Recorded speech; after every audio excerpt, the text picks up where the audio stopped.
Definitely fans, followers, শুভাকাঙ্ক্ষী বা well উইশার যাই বলে না কেন সবাই থাকে, দেখতে অনেক সাথে দেখা হয়েছে। And this is the first time আমি আসছি এখানে। So thank you so much, all the best. সামনে ঈদ, ডেফিনেটলি ঈদের কাজ নিয়ে ব্যস্ত পারবে। সামনে নারী দিবস, আপনার জীবনের সবচেয়ে মূল্যবান নারী কে? তার মা, ডেফিনেটলি মা। মাকে নিয়ে কিছু বলেন নারী হিসেবে। ওকে, মাকে নিয়ে যদি বলি, আমার পার্সোনাল লাইফে সেটা হচ্ছে 2004-এ আমার বাবা মারা যায়।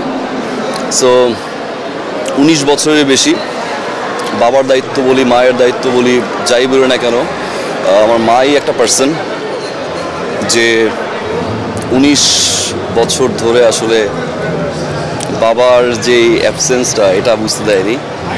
সো মাকে নিয়ে আসলে এক লাইনে বলা যাবে না। আমার কাছে মনে হয় যে সারাদিন সারা বছর বললেও শেষ হবে না। সো